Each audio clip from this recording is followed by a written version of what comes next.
Hi നമസ്കാരം ഏവർക്കും PSC ക്ലൈംബറിൻ്റെ പുതിയൊരു ക്ലാസ്സിലേക്ക് സ്വാഗതം.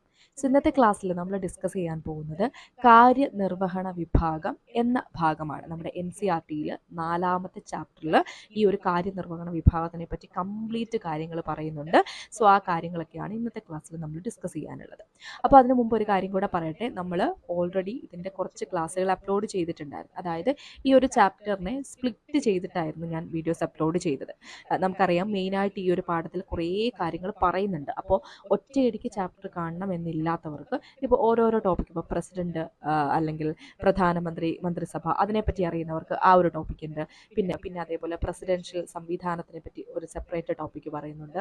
അതേപോലെ നമ്മുടെ അഖിലേന്ത്യാ സർവീസ്, അതായത് സിവിൽ സർവീസിൽ വരുന്ന കാര്യങ്ങൾ, സിവിൽ സർവീസിൻ്റെ ഘടന എങ്ങനെയാണ് എന്നുള്ള കാര്യങ്ങൾ, അങ്ങനെ ഓരോന്നും നമ്മൾ സെപ്പറേറ്റ് ടോപ്പിക്കായിട്ട് ഓൾറെഡി ചെയ്തിട്ടിട്ടുണ്ട്. കാരണം അത് ചെറിയ ചെറിയ ടോപ്പിക്കുകളായിട്ട് ചെയ്തിട്ടത് നിങ്ങൾക്ക് അത് മാത്രം പഠിക്കേണ്ടവർക്ക് NCERT-യിൽ നിന്ന് ആ ഒരു വിഭാഗത്തിൽ എന്തൊക്കെയാണ് വരുന്നതെന്ന് ജസ്റ്റ് ഒന്ന് നോക്കി പോകാമല്ലോ എന്ന് വിചാരിച്ചിട്ടാണ്. അപ്പോൾ അത് നിങ്ങൾ ചാനൽ ചെക്ക് ചെയ്താൽ അറിയാം, ഇല്ലെങ്കിൽ നമ്മുടെ പ്ലേലിസ്റ്റിലൊക്കെ ഞാൻ അത് ആഡ് ചെയ്തിട്ടുണ്ട് കേട്ടോ. അപ്പോൾ ഇന്നത്തെ ക്ലാസ്സിൽ ഈ ഒരു ചാപ്റ്റർ കംപ്ലീറ്റ് ആയിട്ടാണ് നമ്മൾ പഠിക്കുന്നത്. അതായത് അതിലുള്ള കാര്യങ്ങളൊക്കെ തന്നെയാണ്, അത് നമ്മൾ സെപ്പറേറ്റ് വീഡിയോ ആയിട്ട് ചെയ്തു, ഇതൊരു ഒറ്റ ക്ലാസ് ആയിട്ട് ചെയ്യുന്നു എന്നുള്ളൊരു വ്യത്യാസം മാത്രമേ ഉള്ളൂ. ഒന്നാമത്തെ ഒരു കാര്യം എന്ന് പറയുന്നത്, ആ വീഡിയോസ് സെപ്പറേറ്റ് ആയിട്ട് കണ്ടവർക്ക് ഇത് റിവിഷൻ്റെ സമയത്ത് ഈ ഒരു ഒറ്റ വീഡിയോ കണ്ടാൽ മതിയാവും. ഇനി അല്ല അതൊന്നും കണ്ടില്ലാതെ ഒരു ചാപ്റ്റർ കംപ്ലീറ്റ് ആയിട്ട് പഠിക്കണം എന്നുള്ളവർക്ക് അങ്ങനെയും ഈ ഒരു ചാപ്റ്ററിനെ സമീപിക്കാം. അപ്പോൾ അതുകൊണ്ടാണ് കേട്ടോ ഇങ്ങനെ ഒരു ക്ലാസ് ചെയ്യുന്നത്. ഓക്കെ, അപ്പോൾ ഞാൻ പറഞ്ഞു ഓരോരോ സെപ്പറേറ്റ് വീഡിയോസ് നമ്മൾ ഓൾറെഡി ചെയ്തിട്ടുണ്ട്, അത് നിങ്ങൾ ചാനലിൽ നോക്കുക കേട്ടോ.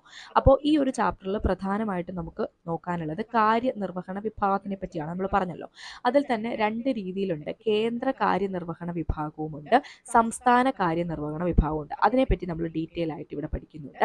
പിന്നെ അതുകൂടാതെ സെമി പ്രസിഡൻഷ്യൽ സമ്പ്രദായം, പിന്നെ പാർലമെന്ററി എക്സിക്യൂട്ടീവ്, അതേപോലെ പ്രസിഡൻഷ്യൽ സമ്പ്രദായം അല്ലെങ്കിൽ പ്രസിഡൻഷ്യൽ എക്സിക്യൂട്ടീവ്, അത് എന്താണ്, അതിൻ്റെ പ്രത്യേകതകൾ എന്തൊക്കെയാണ് എന്നുള്ളതൊക്കെ നമ്മൾ പഠിക്കുന്നുണ്ട്. അതേപോലെ നമ്മുടെ കാര്യനിർവഹണ വിഭാഗം 2 രീതിയിലുണ്ട്. രാഷ്ട്രീയ കാര്യനിർവഹണ വിഭാഗമുണ്ട്, സ്ഥിര കാര്യനിർവഹണ വിഭാഗമുണ്ട്. അപ്പോൾ അതിനെപ്പറ്റിയും വളരെ ഡീറ്റെയിൽ ആയിട്ട് നമ്മൾ ഇതിൽ പഠിക്കുന്നുണ്ട്. ഓക്കെ, ഇത്രയും കാര്യങ്ങളാണ് ഈ ഒരു ചാപ്റ്ററിൽ നമുക്ക് ഡിസ്കസ് ചെയ്യാനുള്ളത്. നമുക്ക് സ്റ്റാർട്ട് ചെയ്യാം. അപ്പോൾ ആദ്യം നമുക്ക് മനസ്സിലാക്കേണ്ടത് എന്താണ് കാര്യനിർവഹണ വിഭാഗം. എന്താണ് കാര്യനിർവഹണ വിഭാഗം എന്നതുകൊണ്ട് ഉദ്ദേശിക്കുന്നത്? നോക്കിക്കൊള്ളുക. നിയമപരമായ കാര്യങ്ങൾ പ്രയോഗത്തിൽ വരുത്തുന്ന സർക്കാരിന്റെ ഘടകത്തിന് പറയുന്ന പേരാണ് കാര്യനിർവഹണ വിഭാഗം അഥവാ എക്സിക്യൂട്ടീവ്. എന്താണ്? നിയമപരമായിട്ടുള്ള കാര്യങ്ങൾ പ്രയോഗത്തിൽ വരുത്തുന്ന സർക്കാരിന്റെ ഒരു ഘടകമാണ് എന്ത്? കാര്യനിർവഹണ വിഭാഗം. അതായത് നിയമനിർമ്മാണ സഭ പാസാക്കിയ നിയമങ്ങൾ നടപ്പിലാക്കുക എന്നുള്ളതാണ് ഈ ഒരു കാര്യനിർവഹണ വിഭാഗത്തിന്റെ പ്രധാനപ്പെട്ട ധർമ്മം. എന്താണ്?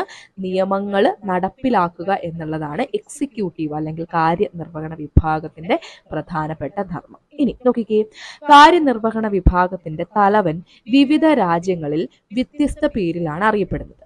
ചില രാജ്യങ്ങളിൽ അദ്ദേഹത്തിനെ പ്രസിഡന്റ് എന്ന് വിളിക്കും, മറ്റു ചില രാജ്യങ്ങളിലാണെങ്കിൽ പ്രധാനമന്ത്രി.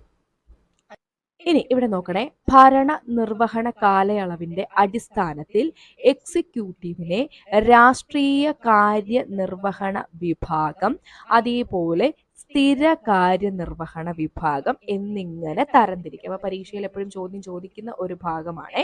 അപ്പൊ എന്താ നമ്മൾ പറഞ്ഞത്? ഭരണ നിർവഹണത്തിന്റെ കാലയളവില് നമ്മൾ ഈ ഒരു എക്സിക്യൂട്ടീവിനെ അല്ലെങ്കിൽ കാര്യനിർവഹണ വിഭാഗത്തിനെ 2ആയിട്ട് ക്ലാസിഫൈ ചെയ്യുന്നു. ഒന്നെന്താണ്? രാഷ്ട്രീയ കാര്യനിർവഹണ വിഭാഗം, അല്ലെങ്കിലോ പൊളിറ്റിക്കൽ എക്സിക്യൂട്ടീവ് എന്ന് വിളിക്കും. മറ്റൊന്ന് എന്താണ്? സ്ഥിരം കാര്യനിർവഹണ വിഭാഗം, അല്ലെങ്കിലോ പെർമനന്റ് എക്സിക്യൂട്ടീവ് എന്ന് വിളിക്കും. അപ്പൊ നോക്കിക്കൊള്ളുക, രാഷ്ട്രീയ കാര്യനിർവഹണ വിഭാഗം എന്താണ് അതിൽ പറയുന്നതെന്ന് നോക്കാം. അപ്പോൾ രാഷ്ട്രീയ കാര്യനിർവഹണ വിഭാഗം എന്ന് വെച്ചാൽ എന്തായിരിക്കും? ഈ ഒരു കാര്യനിർവഹണ വിഭാഗത്തിന് നേതൃത്വം നൽകുന്ന ഉദ്യോഗസ്ഥരല്ലാത്ത വിഭാഗത്തെയാണ് നമ്മൾ രാഷ്ട്രീയ കാര്യനിർവഹണ വിഭാഗം എന്നതുകൊണ്ട് ഉദ്ദേശിക്കുന്നത്. രാഷ്ട്രീയ എക്സിക്യൂട്ടീവിനെ എടുപ്പിലൂടെയാണ് കണ്ടെത്തുന്നത്. പാരമ്പര്യമായും എക്സിക്യൂട്ടീവിനെ കണ്ടെത്താറുണ്ട്. അപ്പോൾ പ്രധാനമായിട്ട് ഓർത്തു വെക്കേണ്ടത് ഉദ്യോഗസ്ഥരല്ലാത്ത വിഭാഗത്തിനെയാണ് രാഷ്ട്രീയ കാര്യ നിർവഹണ വിഭാഗം അല്ലെങ്കിൽ പൊളിറ്റിക്കൽ എക്സിക്യൂട്ടീവ് എന്ന് വിളിക്കുന്നത്. എന്താണ്, അവർ പെർമനന്റ് അല്ല അല്ലേ, അവർ ടെമ്പററി ആയിട്ടായിരിക്കും. ഒരു 5 വർഷമാണ് കാലാവധിയെങ്കിൽ അത് കഴിയുമ്പോഴത്തേക്കും മാറും. അപ്പൊ അതിന് ഉദാഹരണമാണ് പ്രസിഡന്റ്, പ്രധാനമന്ത്രി, മന്ത്രിമാര്. അപ്പോൾ പ്രസിഡന്റ്, അതേപോലെ പ്രൈം മിനിസ്റ്റർ, പ്രധാനമന്ത്രി, പിന്നെ അതേപോലെ മിനിസ്റ്റേഴ്സ്, ഇതൊക്കെ എന്താണ്, രാഷ്ട്രീയ കാര്യനിർവഹണ വിഭാഗത്തിൽ ഉൾപ്പെടുന്നവരാണ്. അടുത്തതാണ് സ്ഥിരം കാര്യനിർവഹണ വിഭാഗം അല്ലെങ്കിൽ പെർമനന്റ് എക്സിക്യൂട്ടീവ്. ഇതെന്താണ്, രാഷ്ട്രീയ കാര്യനിർവഹണ വിഭാഗത്തെ സഹായിക്കുന്ന ഉദ്യോഗസ്ഥരെ സ്ഥിരം കാര്യനിർവഹണ വിഭാഗം എന്ന് വിളിക്കുന്നു. പെൻഷൻ പ്രായം എത്തുന്നതുവരെ ഇവർ അധികാരത്തിൽ തുടരുന്നു. സ്ഥിരം കാര്യനിർവഹണ വിഭാഗത്തെ മത്സര പരീക്ഷകളിലൂടെയാണ് തിരഞ്ഞെടുക്കുന്നത്. അപ്പൊ എന്താ പറഞ്ഞത്, രാഷ്ട്രീയ കാര്യനിർവഹണ വിഭാഗത്തെ സഹായിക്കുകയാണ് സ്ഥിരം കാര്യനിർവഹണ വിഭാഗം ചെയ്യുക. ഇവരെന്ന് പറഞ്ഞാൽ എന്താണ്, മത്സര പരീക്ഷകളിലൂടെ, വിവിധ മത്സര പരീക്ഷകളിലൂടെ തിരഞ്ഞെടുക്കപ്പെടുന്നവരാണ്. ഇവർക്ക് പെൻഷൻ പ്രായം വരെ എന്താണ്, അധികാരത്തിൽ തുടരാം. പക്ഷെ നമ്മൾ മുമ്പ് പറഞ്ഞു മറ്റവർക്ക് അങ്ങനെയല്ല അല്ലേ, തെരഞ്ഞെടുപ്പിലൂടെയാണ് കണ്ടെത്തുന്നത്. 5 വർഷമാണ് കാലാവധിയെങ്കിൽ അത്രയും നാൾ മാത്രമേ ആ ഒരു അധികാരത്തിൽ തുടരാനാവുള്ളൂ. ലാസ്റ്റ് ഗ്രേഡ് ജീവനക്കാർ മുതൽ ഏറ്റവും ഉയർന്ന സർവീസിലുള്ള IAS, IPS വരെയുള്ള ജീവനക്കാരാണ് സ്ഥിരം കാര്യനിർവഹണ വിഭാഗത്തിൽ വരുന്നത്. അപ്പോൾ നമ്മൾ പറഞ്ഞു കാര്യനിർവഹണ വിഭാഗം രണ്ടായിട്ട് നമുക്ക് ക്ലാസിഫൈ ചെയ്യാം. എന്തിന്റെ അടിസ്ഥാനത്തിലാണ്, ഇവരുടെ ഭരണ നിർവഹണ കാലയളവിന്റെ അടിസ്ഥാനത്തിലാണ്. അപ്പോൾ അത് എങ്ങനെയാണ്, രാഷ്ട്രീയ കാര്യനിർവഹണ വിഭാഗവുമുണ്ട്, സ്ഥിരം കാര്യനിർവഹണ വിഭാഗവുമുണ്ട്.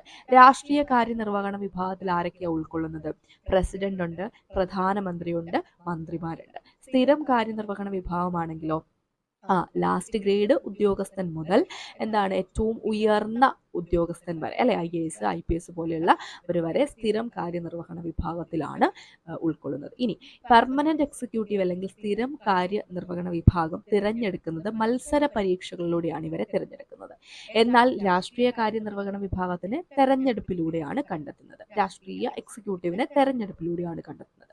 പിന്നെ നമ്മൾ പറഞ്ഞ എന്താണ്, ഇവരെന്താണ്, താൽക്കാലികമാണ് രാഷ്ട്രീയ കാര്യനിർവഹണ വിഭാഗം. 5 വർഷമാണെങ്കിൽ അതിനുശേഷം മാറും. എന്നാൽ സ്ഥിരം കാര്യനിർവഹണ വിഭാഗം അവരുടെ പെൻഷൻ പ്രായം എത്തുന്നതുവരെ അധികാരത്തിൽ തുടരുന്നവരാണ്. ഓക്കെ അല്ലേ, അപ്പൊ അത്രയും പറഞ്ഞ കാര്യങ്ങൾ. ഇനി നോക്കിക്കോ, ഏതെല്ലാമാണ് വിവിധ തരത്തിലുള്ള കാര്യനിർവഹണ വിഭാഗം. നോക്കാം, എല്ലാ രാജ്യങ്ങളിലും ഒരേ തരത്തിലുള്ള എക്സിക്യൂട്ടീവുകളാണോ പ്രവർത്തിക്കുന്നത്? വിവിധ രാജ്യങ്ങളിൽ വിവിധ തരം എക്സിക്യൂട്ടീവുകളാണ് കാണപ്പെടുന്നത്. അമേരിക്കയിലാണെങ്കിലോ പ്രസിഡന്റ്, ബ്രിട്ടനിലാണെങ്കിൽ രാജ്ഞി, ഇന്ത്യയിൽ എങ്ങനെയാണ് പ്രസിഡന്റ് എന്നിങ്ങനെയാണ്. ഓക്കെ, അപ്പൊ നമുക്ക് അതിൽ നിന്ന് മനസ്സിലാക്കാം, അമേരിക്കയിൽ പ്രസിഡൻഷ്യൽ സമ്പ്രദായമാണ് ഉള്ളത്. അതായത് ഇവിടെ എക്സിക്യൂട്ടീവ് അധികാരങ്ങൾ ആരിൽ നിക്ഷിപ്തമാണ്, പ്രസിഡന്റിൽ നിക്ഷിപ്തമാണ്.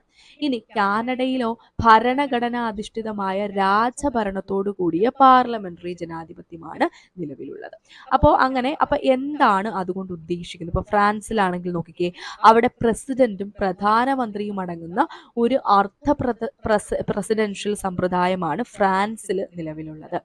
ജപ്പാനിലാണെങ്കിൽ പാർലമെന്ററി സമ്പ്രദായമാണ്. അങ്ങനെ പാർലമെന്ററി സമ്പ്രദായമാണ് ജപ്പാനിലുള്ളതെങ്കിലും രാഷ്ട്രത്തലവൻ ആരായിരിക്കും, ചക്രവർത്തി ആയിരിക്കും. ഇനി ഇറ്റലിയിലാണെങ്കിലോ പ്രസിഡന്റും പ്രധാനമന്ത്രിയും ഉണ്ട്. അവിടെയോ പാർലമെന്ററി സമ്പ്രദായമാണുള്ളത്.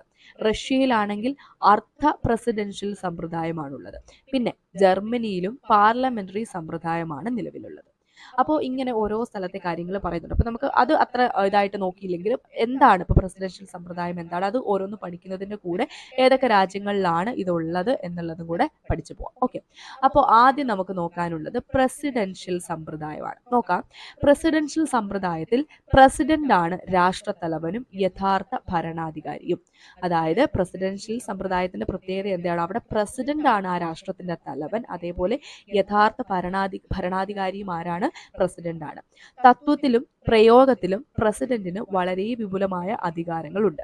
പ്രസിഡൻഷ്യൽ സമ്പ്രദായത്തിന് ഏറ്റവും നല്ല ഉദാഹരണം അമേരിക്കൻ ഭരണ സമ്പ്രദായമാണ്. കൂടാതെ ബ്രസീൽ തുടങ്ങി ചില ലാറ്റിൻ അമേരിക്കൻ രാജ്യങ്ങളിലും പ്രസിഡൻഷ്യൽ സമ്പ്രദായമാണ് നിലനിൽക്കുന്നത്. അപ്പോൾ പ്രസിഡൻഷ്യൽ സമ്പ്രദായം എന്ന് പറഞ്ഞാൽ എന്താണ്, പ്രസിഡന്റ് ആണ് അവിടെ രാഷ്ട്രത്തലവനും യഥാർത്ഥ ഭരണാധികാരിയും.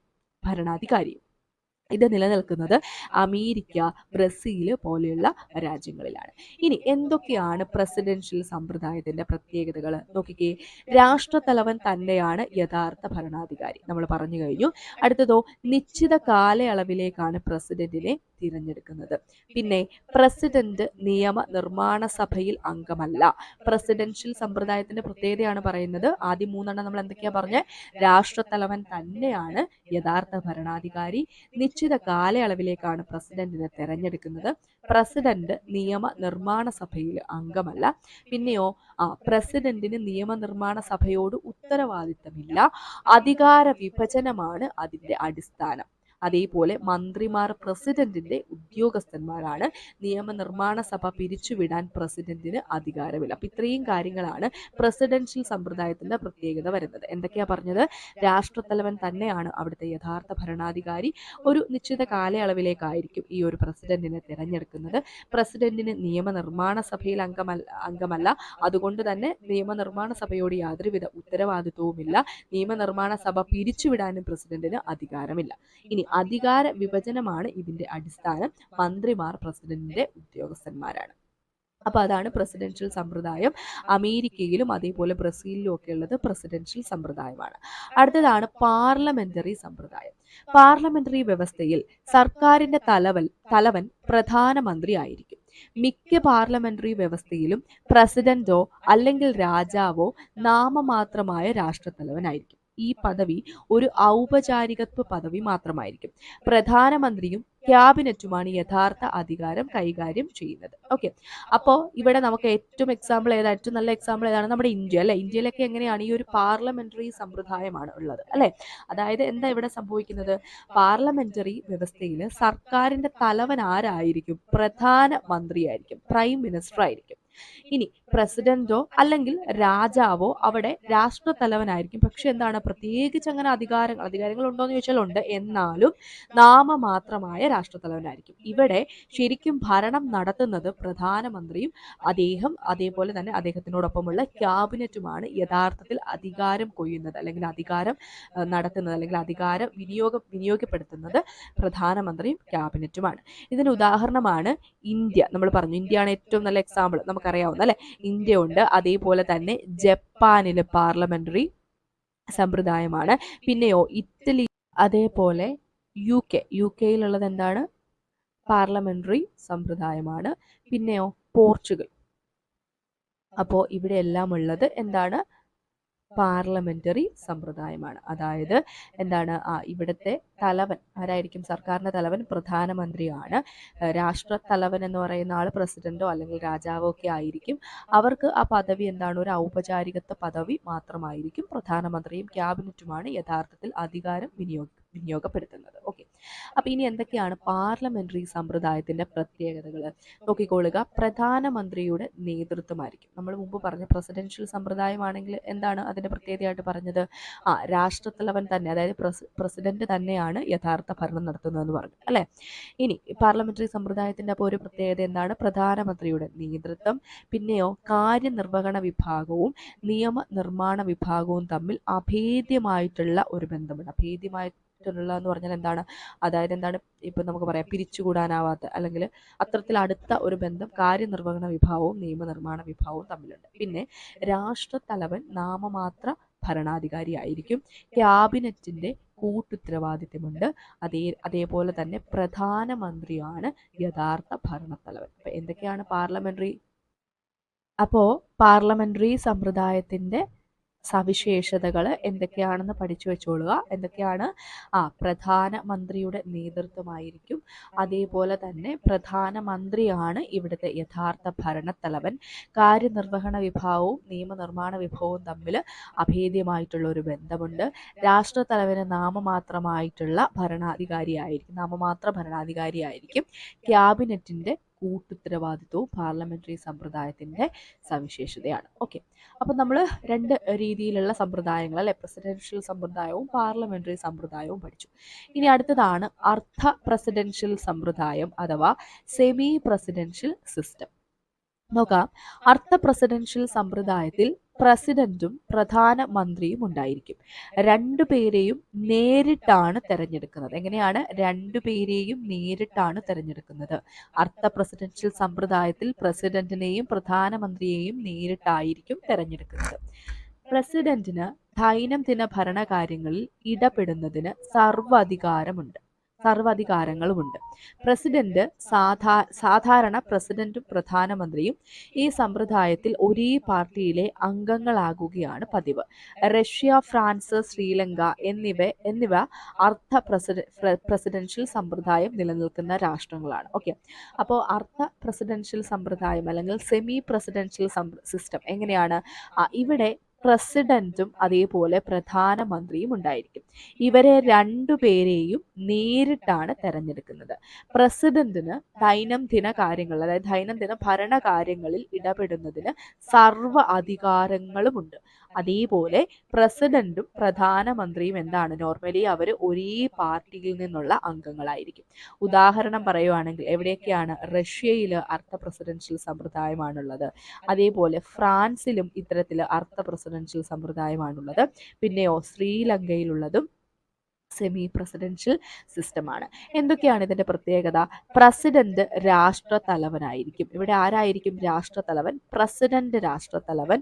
പ്രധാനമന്ത്രി എങ്ങനെയാണ്? ഭരണത്തലവനുമായിരിക്കും. പ്രസിഡന്റ് രാഷ്ട്രത്തലവനായിരിക്കും, പ്രധാനമന്ത്രി ഭരണത്തലവനായിരിക്കും. പിന്നെ പ്രസിഡന്റിനെയും പ്രധാനമന്ത്രിയെയും നമ്മൾ പറഞ്ഞു തിരഞ്ഞെടുക്കുന്നത് നേരിട്ടുള്ള തെരഞ്ഞെടുപ്പ് വഴിയാണ്. ഇനി പ്രസിഡന്റും പ്രധാനമന്ത്രിക്കും ദൈനംദിന കാര്യങ്ങളിൽ ഇടപെടുന്നതിന് അധികാരമുണ്ട്. അതേപോലെ പ്രധാനമന്ത്രിക്കും മന്ത്രിസഭയ്ക്കും നിയമനിർമ്മാണ സഭയോട് വിധേയത്വം ഉണ്ടായിരിക്കും. ശ്രദ്ധിക്കണേ, പ്രധാനമന്ത്രിക്കും മന്ത്രിസഭയ്ക്കും നിയമനിർമ്മാണ സഭയോട് വിധേയത്വം ഉണ്ടായിരിക്കും. ഓക്കെ, അപ്പോൾ നമ്മളിപ്പോൾ പഠിച്ചത് പാർലമെന്ററി, അതേപോലെ പ്രസിഡൻഷ്യൽ, അർദ്ധ പ്രസിഡൻഷ്യൽ എക്സിക്യൂട്ടീവുകളും ഇവരുടെയൊക്കെ സവിശേഷതകൾ എന്താണ് എന്നുള്ളതാണ്. ഇനി അടുത്തൊരു കാര്യം ഇവിടെ നോക്കേണ്ടത് ഇന്ത്യയിലെ പാർലമെന്ററി എക്സിക്യൂട്ടീവിനെ പറ്റിയാണ്. ഇന്ത്യയിൽ എങ്ങനെയാണ്? നമ്മൾ പറഞ്ഞു ഇന്ത്യയിൽ പാർലമെന്ററി സിസ്റ്റം ആണ് എന്ന് പറഞ്ഞു അല്ലെ. അപ്പൊ അതെന്താണ്, എന്തൊക്കെയാണ് അതിന്റെ സവിശേഷതകൾ എന്നുള്ളതാണ് അടുത്തായിട്ട് പഠിക്കാനുള്ളത്. അപ്പോൾ ഇവിടെ ചോദിക്കുന്നുണ്ട്, ഇന്ത്യ പാർലമെന്ററി എക്സിക്യൂട്ടീവ് സമ്പ്രദായം സ്വീകരിക്കാൻ എന്താണ് കാരണം? അപ്പോൾ നമുക്ക് ജസ്റ്റ് ഒന്ന് വായിച്ചു നോക്കാം. 1919, 1935 ആക്ടുകൾ ബ്രിട്ടീഷ് ഭരണകാലത്ത് പാസ്സാക്കിയിരുന്നു. നമ്മൾ പറഞ്ഞിട്ടുണ്ടല്ലേ, ഗവൺമെന്റ് ഓഫ് ഇന്ത്യ ആക്ട് 1935 ഒക്കെ നിങ്ങൾ പഠിച്ചിട്ടുണ്ടാവും. ഈ ആക്ട് പ്രകാരം അന്ന് നമുക്ക് ഒരു പാർലമെന്ററി ഭരണമായിരുന്നു ഉണ്ടായിരുന്നത്. പാർലമെന്ററി സമ്പ്രദായത്തിൽ ജനങ്ങൾക്ക് എക്സിക്യൂട്ടീവിനെ ഫലവത്തായി നിയന്ത്രിക്കാൻ സാധിക്കും. പൊതുജനങ്ങളുടെ ആശയാഭിലാഷങ്ങളോട് സൂക്ഷ്മബോധവും ചുമതലാബോധവും സർക്കാരിൽ നിന്ന് ഉറപ്പുവരുത്തുന്നതിന് ഈ വ്യവസ്ഥ കൂടുതൽ അനുയോജ്യമാകും എന്ന് ഭരണഘടനാ നിർമ്മാതാക്കൾ കരുതിയിരുന്നു. പാർലമെന്ററി വ്യവസ്ഥയിൽ എക്സിക്യൂട്ടീവിനെ നിയന്ത്രിക്കുന്നതിനും ചുമതലപ്പെടുത്തുന്നതിനും ധാരാളം ഉപാധികളുണ്ട്. സഭയ്ക്കും സഭാംഗങ്ങൾക്കും ഈ ഉപാധികൾ എടുത്തുപയോഗിക്കുക വഴി എക്സിക്യൂട്ടീവിന്റെ അതിര് കടന്ന പ്രവർത്തനങ്ങൾ ചെറുക്കാൻ സാധിക്കും. അതുകൊണ്ടാണ് നമ്മുടെ ഭരണഘടന കേന്ദ്രത്തിലും സംസ്ഥാനങ്ങളിലും പാർലമെന്ററി എക്സിക്യൂട്ടീവ് വ്യവസ്ഥ സ്വീകരിച്ചത്. അപ്പൊ ജസ്റ്റ് ഒന്ന് എന്താ പറയുക, ഒന്ന് വായിച്ചിരുന്നാൽ മതി. അതൊക്കെ നമുക്ക് ക്വസ്റ്റ്യൻ വന്നു കഴിഞ്ഞാൽ ഏകദേശം വായിച്ച് ആൻസേഴ്സ് വായിച്ച് നോക്കുന്ന സമയത്ത് നമുക്ക് കിട്ടും. ഓപ്ഷൻസ് നമുക്ക് ആൻസർ ചെയ്യാവുന്നതേ ഉള്ളൂ. അപ്പൊ നമ്മൾ പറഞ്ഞു നമുക്ക് പാർലമെന്ററി സിസ്റ്റമാണ് നമുക്കുള്ളത്. ഏത് കേന്ദ്രത്തിലാണെങ്കിലും അതെ സംസ്ഥാനത്തിലും ഒക്കെ നമുക്കുള്ളത് പാർലമെന്ററി എക്സിക്യൂട്ടീവ് ആണ്. അത് എന്തുകൊണ്ടാണ്? പൊതുജനങ്ങളുടെ ആശയാഭിലാഷങ്ങളോട് സൂക്ഷ്മബോധവും ചുമതലാബോധവും സർക്കാരിൽ നിന്ന് ഉറപ്പുവരുത്തുന്നതിന് ഈ വ്യവസ്ഥ കൂടുതൽ അനുയോജ്യമാകും. അതേപോലെ തന്നെ എന്താണ്, പാർലമെന്ററി വ്യവസ്ഥയിൽ എക്സിക്യൂട്ടീവിനെ നിയന്ത്രിക്കുന്നതിനും ചുമതലപ്പെടുത്തുന്നതിനും ധാരാളം ഉപാധികളുണ്ട്. അപ്പോൾ സഭയ്ക്കും സഭാ അംഗങ്ങൾക്കും ഈ ഉപാധികൾ എടുത്ത് ഉപയോഗിക്കുക വഴി എക്സിക്യൂട്ടീവിന്റെ അതിര് കടന്ന പ്രവർത്തനങ്ങൾ ചെറുക്കാൻ സാധിക്കും. ഓക്കെ, അപ്പൊ ഇതുകൊണ്ടാണ് ഇത്തരത്തിലുള്ള ഒരു പാർലമെന്ററി എക്സിക്യൂട്ടീവ് സിസ്റ്റം നമ്മൾ സ്വീകരിക്കാനുള്ള കാരണം. ഓക്കെ, ഇനി അടുത്ത് നമുക്ക് നോക്കാനുള്ളത് കേന്ദ്ര കാര്യനിർവഹണ വിഭാഗത്തിനെ പറ്റിയാണ്. ഓക്കെ, അപ്പോൾ ഇവിടെ കൊടുത്തിട്ടുണ്ട് കേന്ദ്ര കാര്യനിർവഹണ വിഭാഗത്തിൽ ആരൊക്കെയാണുള്ളത്, അതേപോലെ സംസ്ഥാന കാര്യനിർവഹണ വിഭാഗത്തിൽ ആരൊക്കെയാണ് ഉൾക്കൊള്ളുന്നത്. അപ്പൊ നോക്കിക്കൊള്ളുക, കേന്ദ്ര കാര്യനിർവഹണ വിഭാഗമാണെങ്കിൽ പ്രസിഡന്റ് ഉണ്ട്, വൈസ് പ്രസിഡന്റ് ഉണ്ട്, പ്രധാനമന്ത്രിയുണ്ട്, മന്ത്രിസഭയുണ്ട്. ആരൊക്കെയാണ്? പ്രസിഡന്റ്, വൈസ് പ്രസിഡന്റ്, പ്രധാനമന്ത്രി, മന്ത്രിസഭ. ഇത് നാലും ചേർന്നതാണ് കേന്ദ്ര കാര്യനിർവഹണ വിഭാഗം. അങ്ങനെയാണെങ്കിൽ ഗവർണർ, മുഖ്യമന്ത്രി, മന്ത്രിസഭ, ഇത് മൂന്നും ചേർന്നതാണ് സംസ്ഥാന കാര്യനിർവഹണ വിഭാഗം. അപ്പോൾ നമ്മൾ പറയുന്നത് കാര്യനിർവഹണ വിഭാഗത്തെ പറ്റിയാണ്. കേന്ദ്രത്തിലാണെങ്കിൽ ആരൊക്കെയാണുള്ളത്? അതിൽ പ്രസിഡന്റ് ഉണ്ട്, വൈസ് പ്രസിഡന്റ് ഉണ്ട്, പ്രധാനമന്ത്രിയുണ്ട്, മന്ത്രിസഭയുണ്ട്. ഇനി സംസ്ഥാനത്ത് നോക്കുവാണെങ്കിലോ ഗവർണർ ഉണ്ട്, മുഖ്യമന്ത്രിയുണ്ട്, മന്ത്രിസഭയുണ്ട്. ഓക്കെ, അപ്പൊ നമുക്കിനി ഇന്ത്യൻ പ്രസിഡന്റിനെ പറ്റി വളരെ ഡീറ്റെയിൽ ആയിട്ട് നോക്കാം. ഭരണഘടനയുടെ 52-ാം ആർട്ടിക്കിൾ ഇന്ത്യൻ പ്രസിഡന്റിന്റെ പദവിയെ കുറിച്ച് പറയുന്നു. അപ്പൊ എന്താണ്? ഭരണഘടനയുടെ 52-ാമത്തെ ആർട്ടിക്കിളിലാണ് ഇന്ത്യൻ പ്രസിഡന്റിന്റെ പദവിയെ കുറിച്ച് പറയുന്നത്. കേന്ദ്ര എക്സിക്യൂട്ടീവിന്റെ തലവനാണ് പ്രസിഡന്റ്. സൈനിക വിഭാഗങ്ങളുടെ പരമോന്നതാധികാരമടക്കം കേന്ദ്ര ഗവൺമെന്റിന്റെ എല്ലാ എക്സിക്യൂട്ടീവ് അധികാരങ്ങളും അദ്ദേഹത്തിൽ നിക്ഷിപ്തമാണ്. അപ്പോ എന്താ പറഞ്ഞത്? കേന്ദ്ര എക്സിക്യൂട്ടീവിന്റെ തലവൻ ആരാണ്? പ്രസിഡന്റ് ആണ്. ഓക്കെ, ഇനി പ്രസിഡന്റിനെ അദ്ദേഹത്തിന്റെ ചുമതലകളിൽ സഹായിക്കുന്നതിനും ഉപദേശിക്കുന്നതിനുമായി പ്രധാനമന്ത്രി അധ്യക്ഷനായ ഒരു മന്ത്രിസഭ ഉണ്ടായിരിക്കും. അപ്പൊ അധ്യക്ഷൻ ആരാണ്? പ്രധാനമന്ത്രിയാണ്. പ്രധാനമന്ത്രി അധ്യക്ഷനായ ഒരു മന്ത്രിസഭയാണ് പ്രസിഡന്റിനെ അദ്ദേഹത്തിന്റെ ഭരണ കാര്യങ്ങളിലും ചുമതലകളിലും ഒക്കെ സഹായിക്കുന്നത്. മന്ത്രിസഭയുടെ ഉപദേശം അനുസരിച്ച് മാത്രമാണ് പ്രസിഡന്റ് പ്രവർത്തിക്കേണ്ടത്. ശ്രദ്ധിച്ചു വെച്ചോണം, നമ്മുടെ ഈ ഒരു പാർലമെന്ററി സിസ്റ്റത്തിന്റെ ഒരു പ്രത്യേകത അതാണ്. എന്താണ്? പ്രസിഡന്റ് പ്രവർത്തിക്കേണ്ടത് മന്ത്രിസഭയുടെ ഉപദേശം അനുസരിച്ചാണ്. അനുപാതിക പ്രാതിനിധ്യ വ്യവസ്ഥയിലൂടെയാണ് പ്രസിഡന്റിനെ തിരഞ്ഞെടുക്കുന്നത്. നമ്മൾ കഴിഞ്ഞ ക്ലാസ്സുകളിലൊക്കെ ആയിട്ട് കേവല ഭൂരിപക്ഷ വ്യവസ്ഥയും അതേപോലെ അനുപാതിക പ്രാതിനിധ്യ വ്യവസ്ഥയൊക്കെ വളരെ ഡീറ്റെയിൽ ആയിട്ട് നമ്മൾ NCERTയുടെ ക്ലാസ്സുകൾ ചെയ്തിട്ടുണ്ടായിരുന്നു കേട്ടോ. കാണാത്തവർ അത് കാണുക, അതിനകത്ത് ഇതിനെപ്പറ്റി ഡീറ്റെയിൽ ആയിട്ട് പറയുന്നുണ്ട്. സോ പ്രസിഡന്റിനെ തെരഞ്ഞെടുക്കുന്നത് അനുപാതിക പ്രാതിനിധ്യ വ്യവസ്ഥയിലൂടെയാണ്. പ്രസിഡന്റ് തെരഞ്ഞെടുപ്പ് പരോക്ഷ തെരഞ്ഞെടുപ്പിന് ഉദാഹരണമാണ്. അതുകൂടാതെ മറ്റൊരു കാര്യം കൂടിയുണ്ട്, പ്രത്യക്ഷ തെരഞ്ഞെടുപ്പല്ല. പ്രസിഡന്റിന്റെ തെരഞ്ഞെടുപ്പ് എന്താണ്? പരോക്ഷ തെരഞ്ഞെടുപ്പാണ്. പ്രസിഡന്റിനെ തെരഞ്ഞെടുക്കുന്ന സമിതിയാണ് ഇലക്ട്രൽ കോളേജ്. അപ്പൊ പ്രസിഡന്റിനെ തെരഞ്ഞെടുക്കുന്ന സമിതി എന്താണ്? ഇലക്ട്രൽ കോളേജ് ആണ്. ഇതിൽ പാർലമെന്റിലെ തെരഞ്ഞെടുക്കപ്പെട്ട അംഗങ്ങളും സംസ്ഥാന നിയമസഭകളിലെ തെരഞ്ഞെടുക്കപ്പെട്ട അംഗങ്ങളും ഡൽഹിയിലെയും പോണ്ടിച്ചേരിയിലെയും തെരഞ്ഞെടുക്കപ്പെട്ട അംഗങ്ങളും ഉൾപ്പെടുന്നു. 5 വർഷ കാലാവധിയിലേക്കാണ് ഇന്ത്യൻ പ്രസിഡന്റിനെ തെരഞ്ഞെടുക്കുന്നത്. പ്രസിഡന്റ് സ്ഥാനത്ത് ഒഴിവുണ്ടായാൽ 6 മാസത്തിനുള്ളിൽ പുതിയ പ്രസിഡന്റിനെ തെരഞ്ഞെടുത്തിരിക്കണം. അതുവരെ വൈസ് പ്രസിഡന്റ് പ്രസിഡന്റിന്റെ ചുമതല നിർവഹിക്കും. അപ്പോൾ ഇവിടെ ഇമ്പോർട്ടന്റ് ആയിട്ട് നോക്കേണ്ട കാര്യങ്ങൾ ഒന്ന് നമ്മൾ പറഞ്ഞു, അനുപാതിക പ്രാതിനിധ്യ വ്യവസ്ഥയിലൂടെയാണ് പ്രസിഡന്റിനെ തെരഞ്ഞെടുക്കുന്നത്. പരോക്ഷ രീതിയിലുള്ള തെരഞ്ഞെടുപ്പാണ് ഇവിടെ നടത്തുന്നത്. അതേപോലെ പ്രസിഡന്റിനെ തെരഞ്ഞെടുക്കുന്ന സമിതി ഇലക്ട്രൽ കോളേജ് എന്നാണ് അറിയപ്പെടുന്നത്. ഇനി അടുത്തൊരു ഇമ്പോർട്ടന്റ് പോയിന്റ് ആണ് ഇവിടെ പറയുന്നത്. ഇപ്പോഴുള്ള പരീക്ഷകളിലൊക്കെ ചോദിച്ചു കണ്ടിട്ടുണ്ട്. അതായത് ആരൊക്കെയാണ് ഇലക്ട്രൽ കോളേജിലെ അംഗങ്ങൾ? അതായത് നോക്കിക്കേ, ഇതിൽ പാർലമെന്റിലെ തെരഞ്ഞെടുക്കപ്പെട്ട അംഗങ്ങൾ, അതായത് പാർലമെന്റിലെ തെരഞ്ഞെടുക്കപ്പെട്ട അംഗങ്ങൾ എന്ന് പറഞ്ഞാൽ എന്താണ്? ലോക്സഭയിലെ തെരഞ്ഞെടുക്കപ്പെട്ട അംഗങ്ങളും അതേപോലെ തന്നെ രാജ്യസഭയിലെ തെരഞ്ഞെടുക്കപ്പെട്ട അംഗങ്ങളും അവിടെ ഇൻക്ലൂഡഡ് ആണ്, ഓർത്തു വെച്ചോണേ. പിന്നെ അതേപോലെ സംസ്ഥാന നിയമസഭകളിലെ തെരഞ്ഞെടുക്കപ്പെട്ട അംഗങ്ങളും പിന്നെ കേന്ദ്രഭരണ പ്രദേശമായിട്ടുള്ള ഡൽഹിയിലെയും പുതുച്ചേരിയിലെയും തെരഞ്ഞെടുക്കപ്പെട്ട അംഗങ്ങളും ഉൾപ്പെടുന്നതാണ് ഇലക്ട്രൽ കോളേജ്. അപ്പൊ നമ്മൾ പറഞ്ഞു, പ്രസിഡന്റിനെ തെരഞ്ഞെടുക്കുന്നത് ഇലക്ട്രൽ കോളേജ് വഴിയാണ്. ഇതിലുള്ളത് ആരൊക്കെയാണ്? പാർലമെന്റിലെ തെരഞ്ഞെടുക്കപ്പെട്ട അംഗങ്ങളുണ്ട്, അതായത് ലോക്സഭയിലെയും രാജ്യസഭയിലെയും തെരഞ്ഞെടുക്കപ്പെട്ട അംഗങ്ങളും സംസ്ഥാന നിയമസഭകളിലെ തെരഞ്ഞെടുക്കപ്പെട്ട അംഗങ്ങളും പിന്നെയോ യൂണിയൻ ടെറിട്ടറി ആയിട്ടുള്ള ഡൽഹിയിലെയും പുതുച്ചേരിയിലെയും തെരഞ്ഞെടുക്കപ്പെട്ട അംഗങ്ങളും ഉൾപ്പെടുന്ന ഒരു സമിതിയാണ് ഇത്. ഇനി 5 വർഷ കാലാവധിയിലേക്കാണ് ഇന്ത്യൻ പ്രസിഡന്റിനെ തെരഞ്ഞെടുക്കുന്നത്. എത്രയാണ്? 5 വർഷ കാലാവധിയിലേക്കാണ് തെരഞ്ഞെടുക്കുന്നത്. പ്രസിഡന്റ് സ്ഥാനത്ത് ഒഴിവുണ്ടായാൽ 6 മാസത്തിനുള്ളിൽ പുതിയ പ്രസിഡന്റിനെ തെരഞ്ഞെടുക്കണം. എത്രയാണ്? 6 മാസത്തിനുള്ളിൽ എന്ത് ചെയ്യണം? പുതിയ പ്രസിഡന്റിനെ തെരഞ്ഞെടുക്കണം. ആ 6 മാസം അല്ലെങ്കിൽ ആ പുതിയ പ്രസിഡന്റ് വരുന്നത് വരെ ആരായിരിക്കും ആ സ്ഥാനം അല്ലെങ്കിൽ ആ ചുമതല നിർവഹിക്കുന്നത്? വൈസ് പ്രസിഡന്റ് ആയിരിക്കും. ആരായിരിക്കും? വൈസ് പ്രസിഡന്റ് ആയിരിക്കും. അപ്പോൾ പ്രസിഡന്റുമായിട്ട് ബന്ധപ്പെട്ട് NCERT ബേസ് ചെയ്ത് പറഞ്ഞിട്ടുള്ള പോയിന്റുകൾ നമുക്ക് ഒന്നുകൂടി ഒന്ന് ഓർക്കാം.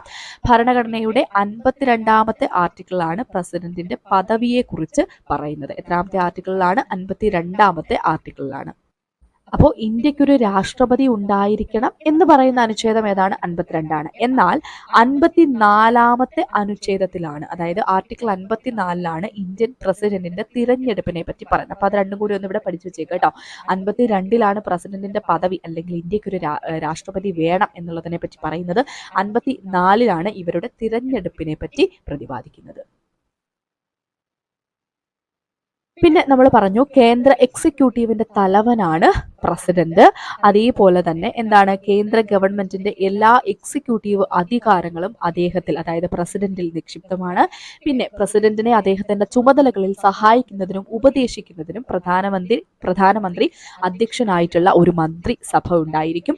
ഈ ഒരു മന്ത്രിസഭയുടെ ഉപദേശം അനുസരിച്ച് മാത്രമാണ് പ്രസിഡന്റിന് പ്രവർത്തിക്കാനാവുന്നത്. പ്രസിഡന്റിനെ തിരഞ്ഞെടുക്കുന്നത് അനുപാതിക പ്രാതിനിധ്യ വ്യവസ്ഥയിലൂടെയാണ്. അതേപോലെ ഈ ഒരു തെരഞ്ഞെടുപ്പ് പരോക്ഷ രീതിയിലുള്ള തെരഞ്ഞെടുപ്പാണ്. അതായത് പ്രത്യക്ഷ രീതിയല്ല, ഡയറക്റ്റ് ആയിട്ടല്ല, പരോക്ഷ രീതിയിലാണ് തെരഞ്ഞെടുക്കുന്നത്. പിന്നെ പ്രസിഡന്റിനെ തെരഞ്ഞെടുക്കുന്ന സമിതിയാണ് ഇലക്ട്രൽ കോളേജ്. അതിലെ അംഗങ്ങൾ നമ്മൾ പറഞ്ഞു, രാജ്യസഭയിലെ തെരഞ്ഞെടുക്കപ്പെട്ട അംഗങ്ങൾ, ലോക്സഭയിലെ തെരഞ്ഞെടുക്കപ്പെട്ട അംഗങ്ങൾ, അതേപോലെ സംസ്ഥാന നിയമസഭയിലെ തെരഞ്ഞെടുക്കപ്പെട്ട അംഗങ്ങൾ, അതേപോലെ നമ്മുടെ യൂണിയൻ ടെറിട്ടറി ആയിട്ടുള്ള ഡൽഹിയിലെയും പുതുച്ചേരിയിലെയും നിയമസഭയിലെ തെരഞ്ഞെടുക്കപ്പെട്ട അംഗങ്ങളും ഈ ഒരു സമിതിയിൽ ഉൾപ്പെടുന്നുണ്ട്. 5 വർഷ കാലാവധിയാണ് പ്രസിഡന്റിനുള്ളത്. 6 മാസത്തിനുള്ളിൽ, അതായത് പ്രസിഡന്റിന്റെ ഒഴിവുണ്ടായാൽ 6 മാസത്തിനുള്ളിൽ പുതിയ പ്രസിഡന്റിനെ തെരഞ്ഞെടുക്കണം. അതുവരെ വൈസ് പ്രസിഡന്റിന്റെ ചുമതലകൾ നിർവഹിക്കേണ്ടതാണ്. ഇനി അപ്പൊ നമ്മൾ പറഞ്ഞു ഈ ഒരു ഇലക്ട്രൽ കോളേജിൽ ആരൊക്കെയാണ് അംഗങ്ങളായിട്ടുള്ളത് എന്ന് നമ്മൾ പറഞ്ഞു അല്ലെ. ഇനി ആരൊക്കെയാണ് ഇവിടെ അംഗങ്ങൾ അല്ലാത്തതും എന്നും കൂടി നിങ്ങളൊന്ന് അറിഞ്ഞിരിക്കട്ടെ. അപ്പൊ ഇപ്പോഴുള്ള പരീക്ഷകളൊക്കെ ചോദിക്കുമ്പോൾ NCERT പറഞ്ഞിട്ടില്ല, ഞാനൊരു എക്സ്ട്രാ എന്നുള്ള രീതിയിൽ പറയാണ്.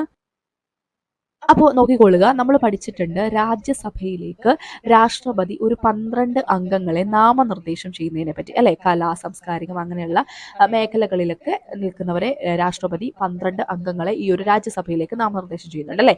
ഈ ഒരു 12 അംഗങ്ങൾക്ക് ഈ ഇലക്ട്രൽ കോളേജിൽ വോട്ട് ചെയ്യാൻ സാധിക്കില്ല, അല്ലെങ്കിൽ ആ ഒരു സമിതിയിൽ ഈ 12 അംഗങ്ങൾ ഉണ്ടായിരിക്കില്ല. അതേപോലെ തന്നെ സംസ്ഥാന നിയമ സമിതിയിലെ അംഗങ്ങളും ഇലക്ട്രൽ കോളേജിലെ അംഗങ്ങളല്ല. സംസ്ഥാന നിയമസമിതി എന്ന് പറഞ്ഞാൽ എന്താണ്, നമ്മൾ SCERT പാഠം മുതലേ പഠിക്കുന്ന ഒരു കാര്യമാണ്. എന്താണ്, ബൈ ക്യാമറൽ സിസ്റ്റം അല്ലെ. അതായത് ദ്വിമണ്ഡല സഭയുള്ള സംസ്ഥാനങ്ങളുണ്ട്. അപ്പൊ അവിടെ എന്താണ്, നിയമനിർമ്മാണ സഭ കൂടാതെ നിയമനിർമ്മാണ സമിതിയുണ്ട്. അപ്പൊ സംസ്ഥാന നിയമനിർമ്മാണ സമിതി, അപ്പൊ അത്തരത്തിലുള്ള സംസ്ഥാനങ്ങൾ നമ്മൾ പറഞ്ഞിട്ടുണ്ട്. ഏതൊക്കെയാണ് അത്തരത്തിലുള്ള സംസ്ഥാനങ്ങൾ എന്നുള്ളത് നമ്മൾ പഠിച്ചിട്ടുണ്ട് അല്ലെ. കർണാടകയുണ്ട്, അതേപോലെ തന്നെ തെലങ്കാനയുണ്ട്, പിന്നെ ഏതാണ്, മഹാരാഷ്ട്രയുണ്ട്, ആന്ധ്രാപ്രദേശുണ്ട്, ബീഹാറുണ്ട്, ഉത്തർപ്രദേശുണ്ട്. അപ്പൊ ഇവിടെയൊക്കെ എന്താണ്, ഒരു സംസ്ഥാന നിയമ സമിതിയുണ്ട്. സംസ്ഥാന നിയമനിർമ്മാണ സഭ അല്ലാതെ ഒരു സമിതിയും കൂടിയുണ്ട് അല്ലെ. അപ്പൊ ഇതിലുള്ള അംഗങ്ങളും ഇലക്ട്രൽ കോളേജിലെ അംഗങ്ങളല്ല എന്നുള്ള കാര്യം ഒന്ന് ഇവിടെ ഓർത്തു വെച്ചേക്കുക. ഓക്കെ, അപ്പൊ അത്രയും കാര്യങ്ങളൊക്കെ ആണല്ലോ. പിന്നെ അടുത്തായിട്ട് നമുക്ക് നോക്കാനുള്ളത് പ്രസിഡന്റായി തെരഞ്ഞെടുക്കപ്പെടാൻ വേണ്ട യോഗ്യതകൾ. പലതവണ PSC പരീക്ഷകളിൽ റിപ്പീറ്റ് ചെയ്തിട്ട് ചോദിച്ചിട്ടുള്ള ചോദ്യമാണ്. ഒന്നെന്താണ്, തീർച്ചയായിട്ടും ആ വ്യക്തി ഒരു ഇന്ത്യൻ പൗരനായിരിക്കണം. ഇനി എത്ര വയസ്സ് പൂർത്തിയായിരിക്കണം? 35 വയസ്സ് പൂർത്തിയായിരിക്കണം. എത്രയാണ്? 35 വയസ്സ് പൂർത്തിയായിരിക്കണം. പിന്നെയോ ലോകസഭയിലേക്ക് തെരഞ്ഞെടുക്കപ്പെടുന്നതിനുള്ള യോഗ്യത ഉണ്ടായിരിക്കണം. എങ്ങോട്ടാണ്? ലോക്സഭയിലേക്ക് തെരഞ്ഞെടുക്കപ്പെടുന്നതിനുള്ള യോഗ്യത ഉണ്ടായിരിക്കണം. അതേപോലെ ഇന്ത്യയിലെ ഏതെങ്കിലും സർക്കാരിന്റെ കീഴിൽ പ്രതിഫലം പറ്റുന്ന ഉദ്യോഗസ്ഥനായിരിക്കാൻ പാടില്ല. എന്താ പറഞ്ഞത്? ഇന്ത്യയിലെ ഏതെങ്കിലും സർക്കാരിന്റെ കീഴിൽ പ്രതിഫലം പറ്റുന്ന ഒരു ജോലി ഉണ്ടാവാൻ, അല്ലെങ്കിൽ ഒരു ഉദ്യോഗസ്ഥനായിരിക്കാൻ പാടില്ല. അപ്പൊ 4 കാര്യങ്ങളാണ് നമ്മൾ പറഞ്ഞത്. ഇന്ത്യൻ പൗരനായിരിക്കണം, 35 വയസ്സ് പൂർത്തിയായിരിക്കണം, ലോക്സഭയിലേക്ക് തെരഞ്ഞെടുക്കപ്പെടുന്നതിനുള്ള യോഗ്യത ഉണ്ടായിരിക്കണം, ഇന്ത്യയിലെ ഏതെങ്കിലും സർക്കാരിന്റെ കീഴിൽ പ്രതിഫലം പറ്റുന്ന ഉദ്യോഗസ്ഥനായിരിക്കാൻ പാടില്ല. ഓക്കെ, ഇനി അടുത്ത് നമുക്ക് നോക്കാം. പ്രസിഡന്റിനെ നീക്കം ചെയ്യുന്ന ആ ഒരു പ്രക്രിയ അറിയപ്പെടുന്ന പേരാണ് ഇംപീച്ച്മെന്റ്. എന്താണ്? ഇംപീച്ച്മെന്റ്. നോക്കാം, പ്രസിഡന്റിനെ അദ്ദേഹത്തിന്റെ പദവിയിൽ നിന്ന് നീക്കം ചെയ്യുന്ന പ്രക്രിയയ്ക്ക് ഇംപീച്ച്മെന്റ് എന്ന് പറയുന്നു. എന്താണ് പറഞ്ഞത്? പ്രസിഡന്റിനെ അദ്ദേഹത്തിന്റെ പദവിയിൽ നിന്ന് നീക്കം ചെയ്യുന്ന പ്രക്രിയ അറിയപ്പെടുന്നത് ഇംപീച്ച്മെന്റ് എന്നാണ്. ഭരണഘടനാ ലംഘനത്തിന് മാത്രമാണ് പ്രസിഡന്റിനെ ഇംപീച്ച്മെന്റ് നടപടികളിൽ കൂടി നീക്കം ചെയ്യാൻ വ്യവസ്ഥയുള്ളത്. അതായത് ഈ പ്രസിഡന്റ്, ആ വ്യക്തി എന്താണ്, ഭരണഘടന ലംഘിക്കുന്ന രീതിയിൽ എന്തെങ്കിലും ചെയ്തെങ്കിൽ മാത്രമേ എന്ത് ചെയ്യാൻ പറ്റുള്ളൂ, അദ്ദേഹത്തിനെ ഈ ഒരു പദവിയിൽ നിന്ന് ഇംപീച്ച്മെന്റ് വഴി നീക്കം ചെയ്യാൻ സാധിക്കുകയുള്ളൂ. ഭരണഘടനാ ലംഘനം സംബന്ധിച്ച ആരോപണം പാർലമെന്റിന്റെ ഏതെങ്കിലും സഭയിൽ ഉന്നയിക്കാവുന്നതാണ്. അപ്പോൾ ഇങ്ങനെ ഇദ്ദേഹം ഭരണഘടന ലംഘിച്ചിട്ടുണ്ട്, അപ്പോൾ ഈ ഒരു ആരോപണം രാജ്യസഭയിൽ ആദ്യം അവതരിപ്പിക്കണോ അല്ലെങ്കിൽ ലോക്സഭയിൽ ആദ്യം അവതരിപ്പിക്കുന്നതോ അങ്ങനെയൊന്നുമില്ല, ഏത് സഭയിൽ വേണമെങ്കിലും ആദ്യം ഉന്നയിക്കാവുന്നതാണ്. നോട്ട് ചെയ്തോടെ. അപ്പോൾ പ്രസിഡന്റിനെ അദ്ദേഹത്തിന്റെ പദവിയിൽ നിന്നും നീക്കം ചെയ്യുന്ന പ്രക്രിയയാണ് എന്ത്? ഇംപീച്ച്മെന്റ്. ഇംപീച്ച്മെന്റ് ചെയ്യണമെങ്കിൽ എന്തായിരിക്കണം? ഈ ഒരു വ്യക്തി, ഈ പ്രസിഡന്റ് ആയിട്ടുള്ള വ്യക്തി ഭരണഘടന ലംഘനത്തിന് അല്ലെങ്കിൽ ഭരണഘടന ലംഘിച്ചിട്ടുണ്ടായിരിക്കണം. ഭരണഘടനാ ലംഘനത്തിന് മാത്രമാണ് പ്രസിഡന്റിനെ ഇംപീച്ച്മെന്റ് നടപടിയിൽ കൂടി നീക്കം ചെയ്യാൻ വ്യവസ്ഥയുള്ളൂ. അപ്പോൾ ഇത് സംബന്ധിച്ചുള്ള ആരോപണം ഒന്നില്ലെങ്കിൽ നമുക്ക് രാജ്യസഭയിൽ അല്ലെങ്കിൽ ലോക്സഭയിൽ, അതായത് പാർലമെന്റിന്റെ ഏതെങ്കിലും സഭയിൽ ഉന്നയിക്കാവുന്നതാണ്. ഇനി സഭയിലെ മൊത്തം അംഗങ്ങളുടെ 1/4, ഇത് ഇമ്പോർട്ടന്റ് ആണ്, പരീക്ഷയ്ക്ക് ചോദിച്ചിട്ടുണ്ട്. 1/4 അംഗങ്ങൾ ഒപ്പിട്ട പ്രമേയം 14 ദിവസത്തെ നോട്ടീസോട് കൂടി സഭയിൽ സമർപ്പിച്ചിരിക്കണം. അപ്പൊ എത്ര അംഗങ്ങളാണ്? മൊത്തത്തിൽ ഉള്ള അംഗങ്ങളിൽ 1/4 പേര് ഒപ്പിട്ട പ്രമേയം എത്ര ദിവസമാണ്? 14 ദിവസത്തെ നോട്ടീസോട് കൂടി സഭയിൽ സമർപ്പിച്ചിരിക്കണം. ഈ പ്രമേയം സഭയുടെ മൊത്തം അംഗസംഖ്യയിൽ 2/3 ഭൂരിപക്ഷത്തോടെ പാസ്സായിരിക്കണം. അപ്പൊ ശ്രദ്ധിക്കണേ, ഇവിടെ നമ്മൾ 1/4 പറയുന്നുണ്ട്, അല്ലെങ്കിൽ 1/4 പറയുന്നുണ്ട്. അതായത് എന്താണ്? സഭയിലെ മൊത്തം അംഗങ്ങളുടെ 1/4 അംഗങ്ങൾ ഒപ്പിടണം ഈ പ്രമേയം. എന്നിട്ട് ഈ പ്രമേയം 14 ദിവസത്തെ നോട്ടീസോട് കൂടി സഭയിൽ സമർപ്പിച്ചിരിക്കണം. അപ്പോ ഈ പ്രമേയം സഭയുടെ മൊത്തം അംഗസംഖ്യയിൽ 2/3 അല്ലെ, 2/3 അംഗങ്ങളുടെ ഭൂരിപക്ഷത്തോടെ പാസ്സാവണം. അപ്പൊ പാസ്സാവാൻ വേണ്ട ഭൂരിപക്ഷമാണ് 2/3. അതേപോലെ തന്നെ ഒപ്പിടാൻ എത്ര അംഗങ്ങൾ വേണം? 1/4 അല്ലെ. അത് രണ്ടും ഓർത്തിരിക്കുക. 1/4 2/3. 1/4 നമ്മൾ എന്താ പറഞ്ഞത്? ഒപ്പിടാൻ വേണ്ടതാണ് കേട്ടോ, ഒപ്പിടേണ്ട റേഷ്യോ ആണ്. 14 ദിവസത്തെ നോട്ടീസോട് കൂടി സഭയിൽ സമർപ്പിച്ചിരിക്കണം. പിന്നെ ഇത് പാസ്സാകാൻ 2/3 അംഗങ്ങളുടെ ഭൂരിപക്ഷത്തോടെ വേണം ഇത് പാസ്സാവാൻ. പാർലമെന്റിന്റെ ഏതെങ്കിലും സഭയിൽ പ്രസിഡന്റിനെതിരെയുള്ള കുറ്റാരോപണം അംഗീകരിച്ചാൽ അതിനെക്കുറിച്ച് ഇതര സഭ അന്വേഷണം നടത്തണം. അപ്പോൾ രാജ്യസഭയിലോ അല്ലെങ്കിൽ ലോക്സഭയിലോ ഏതെങ്കിലും സഭയിൽ ഇത് അംഗീകരിച്ചാൽ എന്ത് ചെയ്യണം? അതിനെപ്പറ്റി എന്ത് ചെയ്യണം? ഇതര സഭ എന്ത് ചെയ്യണം? അന്വേഷണം നടത്തണം. അന്വേഷണത്തിന്റെ അവസാനത്തിൽ അന്വേഷണം നടത്തിയ സഭ ആകെ സംഖ്യയുടെ 2/3 ഭൂരിപക്ഷത്തോടെ ആരോപണം ശരിവെക്കുകയാണെങ്കിൽ പ്രസിഡന്റ് കുറ്റം ചെയ്തതായി കണക്കാക്കി അദ്ദേഹത്തിൽ പദവിയിൽ നിന്ന് നീക്കം ചെയ്യും. അപ്പൊ പറഞ്ഞത് ശ്രദ്ധിക്കണേ, ഈ ഒരു കാര്യം നമ്മൾ പറഞ്ഞല്ലോ, 14 ദിവസത്തെ നോട്ടീസോട് കൂടി നമ്മൾ ഇത് സഭയിൽ സമർപ്പിക്കും. അതിനുശേഷം എന്ത് ചെയ്യും? ഈ പ്രമേയം സഭയുടെ മൊത്തം അംഗസംഖ്യയുടെ 2/3 ഭൂരിപക്ഷത്തോടെ പാസ്സായിരിക്കണം. പാർലമെന്റിലെ ഏതെങ്കിലും സഭയിൽ പ്രസിഡന്റിനെതിരെയുള്ള ഈ കുറ്റാരോപണം അംഗീകരിച്ചാൽ അതിനെക്കുറിച്ച് മറ്റേ സഭ, ഇതര സഭ എന്ത് ചെയ്യണം? അന്വേഷണം നടത്തണം. എന്നിട്ട് അന്വേഷണത്തിന്റെ അവസാനത്തിൽ അന്വേഷണം നടത്തിയ സഭ ആകെ അംഗസംഖ്യയുടെ, അവിടെയും എന്താണ്? 2/3 ആണ്, 2/3 ഭൂരിപക്ഷത്തോടെ ആരോപണം ശരിവെക്കുകയാണെങ്കിൽ മാത്രം പ്രസിഡന്റ് കുറ്റം ചെയ്തതായി കണക്കാക്കാം. അങ്ങനെ അദ്ദേഹത്തിന് എന്ത് ചെയ്യാം? പദവിയിൽ നിന്ന് നീക്കം ചെയ്യാം. അപ്പൊ ഇംപീച്ച്മെന്റ് വളരെ ഇമ്പോർട്ടന്റ് ആണ്, പരീക്ഷകളിൽ ചോദിക്കാറുണ്ട്. അപ്പൊ ക്ലിയർ ആയെന്ന് വിചാരിക്കുന്നു. അടുത്ത് നമുക്ക് നോക്കാനുള്ളത് എന്തൊക്കെയാണ് പ്രസിഡന്റിന്റെ അധികാരങ്ങൾ? Powers of the president. നോക്കിക്കേ, പ്രസിഡന്റിന്റെ അധികാരങ്ങൾ ഭരണഘടനയിൽ പലയിടത്തായി വിശദീകരിച്ചിട്ടുണ്ട്. രാഷ്ട്രപതി നാമമാത്ര രാഷ്ട്രതലവനും പ്രധാനമന്ത്രി ഗവൺമെന്റിന്റെ യഥാർത്ഥ തലവനുമാണ്. നമ്മൾ പറഞ്ഞു പ്രസിഡൻഷ്യൽ സമ്പ്രദായത്തിന്റെ ഒരു പ്രത്യേകത അതാണല്ലോ. പ്രധാനമന്ത്രിയും മന്ത്രിസഭയും അടങ്ങുന്നതാണ് യഥാർത്ഥ കാര്യനിർവഹണ വിഭാഗം. അപ്പൊ നമ്മുടെ ഇന്ത്യയിൽ പ്രധാനമന്ത്രിയും മന്ത്രിസഭയും അടങ്ങുന്നതാണ് യഥാർത്ഥ കാര്യനിർവഹണ വിഭാഗം. കാരണം ഇന്ത്യയിലുള്ളത് എന്താണ്? പ്രസിഡൻഷ്യൽ സമ്പ്രദായമാണ് അല്ലെ. അപ്പോൾ ഔപചാരികമായി രാഷ്ട്രപതിക്ക് വളരെയധികം ചുമതലകളും അധികാരങ്ങളും ഉണ്ട്. ഇവയെ കാര്യനിർവഹണം, നിയമനിർമ്മാണം, നീതിന്യായം, അടിയന്തര അധികാരങ്ങൾ എന്നിങ്ങനെ തരംതിരിക്കാം. അപ്പോൾ രാഷ്ട്രപതിയുടെ ചുമതലകൾ എങ്ങനെ നമുക്ക് തരംതിരിക്കാം?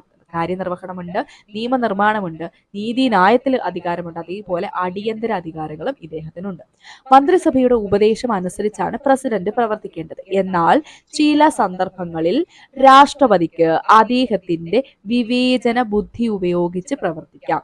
അതിനെയാണ് വിവേചന അധികാരം എന്ന് വിളിക്കുന്നത്. അപ്പം ഇമ്പോർട്ടന്റ് ആണ്, നോട്ട് ചെയ്യണേ. നമ്മൾ പല തവണകളിലായിട്ട് പറഞ്ഞു, മന്ത്രിസഭയുടെ ഉപദേശം അനുസരിച്ച് മാത്രമാണ് രാഷ്ട്രപതി പ്രവർത്തിക്കേണ്ടത് അല്ലെങ്കിൽ പ്രസിഡന്റ് പ്രവർത്തിക്കേണ്ടത് എന്ന് പറഞ്ഞാലും ചില സന്ദർഭങ്ങളിൽ എന്താണ്? രാഷ്ട്രപതിക്ക് അദ്ദേഹത്തിന്റെ വിവേചന ബുദ്ധി ഉപയോഗിച്ച് പ്രവർത്തിക്കാം. അതിനെ നമ്മൾ വിവേചന അധികാരം എന്നാണ് വിളിക്കുന്നത്. അപ്പൊ ഇനി അടുത്തായിട്ട് നോക്കേണ്ടത് എന്താണ് പ്രസിഡന്റിന്റെ വിവേചന അധികാരങ്ങൾ? നോക്കിക്കേ, ഭരണഘടനാപരമായി പ്രസിഡന്റിന് മന്ത്രിസഭയിൽ നിന്ന് എല്ലാ തീരുമാനങ്ങളെ കുറിച്ചും അറിയുവാനുള്ള അധികാരമുണ്ട്. ഇമ്പോർട്ടന്റ് ആണ്, നോട്ട് ചെയ്ത് വെക്കണേ. അതായത് ഭരണഘടനാപരമായിട്ട് പറഞ്ഞാൽ പ്രസിഡന്റിന് മന്ത്രിസഭയിൽ എടുക്കുന്ന എല്ലാ തീരുമാനങ്ങളെ കുറിച്ച് അറിയാനുള്ള അവകാശം അല്ലെങ്കിൽ അധികാരമുണ്ട്. രാജ്യത്തെ സംബന്ധിക്കുന്ന കാതലായ വിഷയങ്ങളിൽ പ്രസിഡന്റിന് അദ്ദേഹത്തിന്റെ അഭിപ്രായങ്ങൾ മന്ത്രിസഭയെ അറിയിക്കുവാനുള്ള അധികാരമുണ്ട്. അപ്പോൾ രാജ്യത്തെ സംഭവിക്കുന്ന പ്രധാനപ്പെട്ട വിഷയങ്ങളാണെങ്കിൽ അത്തരത്തിലുള്ള വിഷയങ്ങളിൽ എന്ത് ചെയ്യാം? പ്രസിഡന്റിന് അദ്ദേഹത്തിന്റെ അഭിപ്രായങ്ങൾ മന്ത്രിസഭയെ അറിയിക്കാം. ഇനി 3 പ്രത്യേക സാഹചര്യങ്ങൾ പ്രസിഡന്റിന് അദ്ദേഹത്തിന്റെ വിവേചന അധികാരം വിനിയോഗിക്കുവാനുള്ള അധികാരം ഭരണഘടന നൽകുന്നു. എത്ര സാഹചര്യങ്ങളാണ്? 3 സാഹചര്യങ്ങളാണ്. അപ്പോൾ വളരെ ഇമ്പോർട്ടന്റ് ആണ്, നോട്ട് ചെയ്ത് വെച്ചേക്കുക. നോക്കിക്കേ, മന്ത്രിസഭ നൽകിയ ഉപദേശം തിരിച്ചയക്കുവാനും അത് പുനഃപരിശോധിക്കുവാനും മന്ത്രിസഭയോട് ആവശ്യപ്പെടാൻ പ്രസിഡന്റിന് കഴിയും. ഇമ്പോർട്ടന്റ് ആണേ ഓർത്ത് വെച്ചോണം. മന്ത്രിസഭ നൽകിയ ഉപദേശം, നമ്മൾ പറഞ്ഞു മന്ത്രിസഭയോട് ഉപദേശം അനുസരിച്ചാണ് രാഷ്ട്രപതി പ്രവർത്തിക്കുന്നതെന്ന് പറഞ്ഞു. എന്നാൽ ഈ ഉപദേശം തിരിച്ചയക്കുവാനും അത് പുനഃപരിശോധനയ്ക്ക് വിധേയമാക്കണം എന്ന് മന്ത്രിസഭയോട് ആവശ്യപ്പെടാനും ആർക്ക് കഴിയും? പ്രസിഡന്റിന് കഴിയും. ഇനി അടുത്ത പോയിന്റ് നോക്കിയേ, ധനബില്ലുകൾ ഒഴികെയുള്ള ബില്ലുകൾ പ്രസിഡന്റിന് അംഗീകരിക്കുകയോ അംഗീകാരം നൽകാതെ പുനഃപരിശോധനയ്ക്കായി തിരിച്ചയക്കുകയോ ഒപ്പുവെക്കാതെ കൈവശം വെക്കുകയോ ചെയ്യും. നമ്മൾ ധനബില്ലുകളെ പറ്റിയൊക്കെ നമ്മൾ പഠിച്ചിട്ടുണ്ട്. ലോക്സഭ രാജ്യസഭയൊക്കെ പഠിക്കുന്ന സമയത്ത് ആദ്യം ധനബില്ല് അവതരിപ്പിക്കുന്നത് ലോക്സഭയിലാണ് എന്നൊക്കെ നമ്മൾ പഠിച്ചിട്ടുണ്ട് അല്ലെ. അപ്പോൾ ഈ ധനബില്ലുകൾ ഒഴികെയുള്ള ധനേതര ബില്ലുകൾ പ്രസിഡന്റിന് ഒന്നില്ലെങ്കിൽ എന്താണ്, വേണമെങ്കിൽ അംഗീകരിക്കാം, അല്ലെങ്കിൽ അംഗീകാരം നൽകാതെ അദ്ദേഹത്തിന് അത് പുനഃപരിശോധനയ്ക്ക് തിരിച്ചയക്കാം. ഇനി അതും അല്ലെങ്കിൽ എന്ത് ചെയ്യാം, ഒപ്പുവെക്കാതെ അദ്ദേഹത്തിന്റെ കൈവശം വെക്കുകയോ ചെയ്യാം. ഇത് അദ്ദേഹത്തിന്റെ വിവേചനാധികാരത്തിൽപ്പെടുന്ന ഒരു കാര്യമാണ്. ഇനി അടുത്തതായിട്ട് നമുക്ക് മൂന്നാമത്തെ അധികാരത്തിനെ പറ്റി നോക്കാം. നോക്കിക്കേ, സാധാരണഗതിയിൽ ലോക്സഭയിൽ ഭൂരിപക്ഷമുള്ള കക്ഷിയുടെ തലവനെയാണ് പ്രധാനമന്ത്രിയായി നിയമിക്കുന്നത്. എന്നാൽ ലോക്സഭയിൽ ഒരു കക്ഷിക്കും ഭൂരിപക്ഷം ഇല്ലാതാകുകയും 2 or 3 നേതാക്കൾ ഗവൺമെന്റ് ഉണ്ടാക്കാൻ അവകാശവാദം ഉന്നയിക്കുകയും ചെയ്താൽ പ്രസിഡന്റിന് സ്വന്തം വിവേചനാധികാരം ഉപയോഗിച്ച് ഇഷ്ടമുള്ള ആളെ, നോട്ട് ചെയ്യണേ, അദ്ദേഹത്തിന് ഇഷ്ടമുള്ള ആളെ പ്രധാനമന്ത്രിയായി നിയമിക്കാൻ അധികാരമുണ്ട്. ഇതൊക്കെ പരീക്ഷയിൽ സ്ഥിരം റിപ്പീറ്റ് ചെയ്യുന്ന ക്വസ്റ്റൻ ആണ്. അതുകൊണ്ടാണ് ഞാൻ വീണ്ടും എടുത്തു പറയുന്നത്. അപ്പൊ എന്താ നമ്മൾ മൂന്നാമത്തെ പോയിന്റിൽ പറഞ്ഞത്? സാധാരണഗതിയിൽ ലോക്സഭയിൽ ഭൂരിപക്ഷമുള്ള കക്ഷിയുടെ തലവൻ ആരാണോ അയാളെയാണ് നമ്മൾ പ്രധാനമന്ത്രിയായിട്ട് നിയമിക്കുന്നത് അല്ലെ. എന്നാൽ ലോക്സഭയിൽ ഒരു കക്ഷിക്കും ഭൂരിപക്ഷം ഇല്ലാത്ത ഒരു അവസ്ഥയാണുള്ളതെന്ന് വിചാരിക്കാം. അപ്പോൾ 2 or 3 നേതാക്കൾ ഗവൺമെന്റ് ഉണ്ടാക്കാൻ അവകാശവാദം ഉന്നയിക്കുകയും ചെയ്താൽ പ്രസിഡന്റിന് എന്ത് ചെയ്യാം? ഈ ഒരു വിവേചന അധികാരം ഉപയോഗിച്ച് അദ്ദേഹത്തിന് ആരെയാണോ ഇഷ്ടമുള്ളത് അയാളെ എന്താക്കാം? പ്രൈം മിനിസ്റ്റർ അഥവാ പ്രധാനമന്ത്രിയാക്കാൻ സാധിക്കും. അപ്പോ നമ്മൾ പറഞ്ഞത് പ്രസിഡന്റിന്റെ വിവേചന അധികാരം 3 എണ്ണാണ് നമ്മൾ പറഞ്ഞത്. ഒന്നെന്താണ്? മന്ത്രിസഭ ഉപദേശം നൽകും അല്ലെ. ഈ ഉപദേശം തിരിച്ചയക്കാനും അത് പുനഃപരിശോധിക്കാനും മന്ത്രിസഭയോട് ആവശ്യപ്പെടാൻ പ്രസിഡന്റിന് കഴിയും. അതേപോലെ ധനബില്ലുകൾ ഒഴികെയുള്ള ധനബില്ലുകൾ തീർച്ചയായിട്ടും രാഷ്ട്രപതി ഒപ്പിടണം അല്ലെ.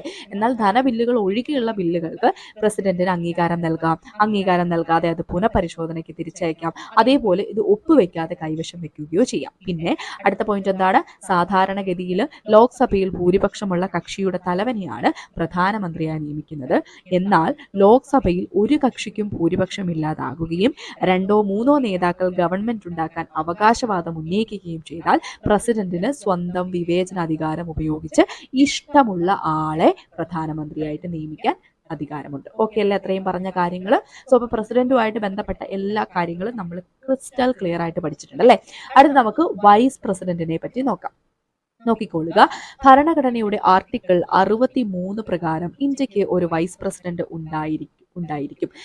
എന്നാൽ പ്രസിഡന്റിന്റെ കാര്യത്തിൽ നമ്മൾ പറഞ്ഞു പ്രസിഡന്റ് വേണം, അതായത് ഇന്ത്യക്ക് ഒരു പ്രസിഡന്റ് വേണം എന്നതിനെ പറ്റി പറയുന്ന ആർട്ടിക്കിൾ 52 ആണ്.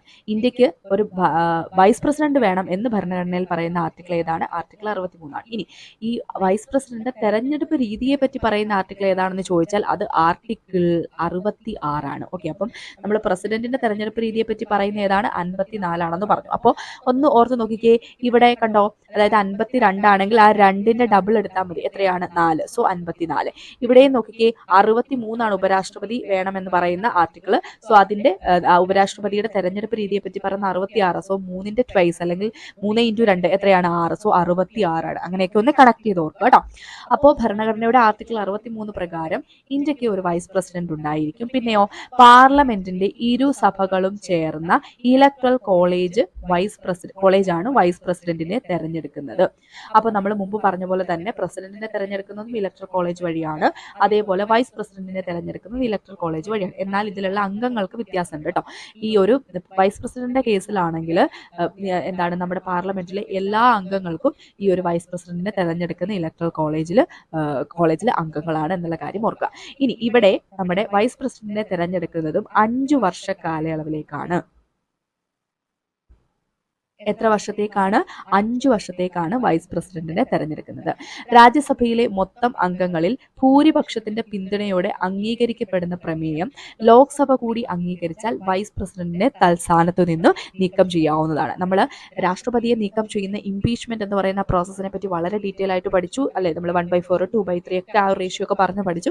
അത് കൃത്യമായിട്ട് ഓർത്തു വെച്ചേക്കണം. ഇവിടെ സിമ്പിൾ ആയിട്ട് ഓർക്കാവുന്നതേ ഉള്ളൂ. അതായത് എന്താണ്? രാജ്യസഭയിലെ മൊത്തം അംഗങ്ങളിൽ ഭൂരിപക്ഷം ഉണ്ടെങ്കിൽ, ഭൂരിപക്ഷത്തിന്റെ പിന്തുണയുണ്ടെങ്കിലും അങ്ങനെ ആ ഭൂരിപക്ഷം അംഗീകരിക്കപ്പെടുന്ന ആ പ്രമേയവും അതേപോലെ ലോക്സഭ കൂടി അംഗീകരിച്ചാൽ, ആ ഒരു പ്രമേയം ലോക്സഭ കൂടി അംഗീകരിച്ചു കഴിഞ്ഞാൽ വൈസ് പ്രസിഡന്റിനെ നമുക്ക് ആ ഒരു സ്ഥാനത്ത് നിന്ന് നീക്കം ചെയ്യാം. വൈസ് പ്രസിഡന്റിനെ നീക്കം ചെയ്യാനുള്ള പ്രമേയ അവതരണത്തിന് 14 ദിവസത്തെ മുൻകൂർ നോട്ടീസ് നൽകിയിരിക്കണം. എത്ര ദിവസത്തെയാണ്? 14 ദിവസത്തെയാണെന്ന് ഓർത്തേക്കുക. വൈസ് പ്രസിഡന്റിനെ നീക്കം ചെയ്യാനുള്ള പ്രമേയ അവതരണത്തിന് 14 ദിവസത്തെ മുൻകൂർ നോട്ടീസ് നൽകിയിരിക്കണം. ഇനി ഇവിടെ കൊടുത്തിട്ടുണ്ട് ഡോക്ടർ എസ് രാധാകൃഷ്ണനാണ് നമ്മുടെ ആദ്യ ഇന്ത്യൻ വൈസ് പ്രസിഡന്റ്. അതേപോലെ ഇവിടെ നമ്മൾ പറയാൻ വിട്ടുപോയിട്ടുണ്ടായിരുന്നു, ആദ്യത്തെ പ്രസിഡന്റ്, അതായത് ഇന്ത്യയുടെ ആദ്യത്തെ രാഷ്ട്രപതി ആരാണ്? അത് ഡോക്ടർ രാജേന്ദ്ര പ്രസാദ് ആണ്. സോ ഡോക്ടർ രാജേന്ദ്ര പ്രസാദ് ആണ് ആദ്യ രാഷ്ട്രപതി. അതേപോലെ തന്നെ ഡോക്ടർ എസ് രാധാകൃഷ്ണനാണ് ആദ്യ വൈസ് പ്രസിഡന്റ് അല്ലെങ്കിൽ ആദ്യ ഉപരാഷ്ട്രപതി. ഇനി അടുത്തായിട്ട് നമുക്ക് നോക്കാനുള്ളത് വൈസ് പ്രസിഡന്റായി തെരഞ്ഞെടുക്കപ്പെടാൻ വേണ്ട യോഗ്യതകൾ എന്തൊക്കെയാണ്? ഇന്ത്യൻ പൗരനായിരിക്കണം. രാഷ്ട്രപതിയുടേതുപോലെ തന്നെ സെയിം ആണ് അല്ലെ? ഇന്ത്യൻ പൗരനായിരിക്കണം. പിന്നെ രാഷ്ട്രപതിയുടേതുപോലെ തന്നെ 35 വയസ്സ് പൂർത്തിയായിരിക്കണം. 35 വയസ്സ് പൂർത്തിയായിരിക്കണം. പിന്നെയോ രാജ്യസഭയിൽ അംഗമാകുന്നതിനുള്ള യോഗ്യത ഉണ്ടായിരിക്കണം. നമ്മുടെ രാഷ്ട്രപതിയുടെ കേസിൽ എന്താണ് പറഞ്ഞത്?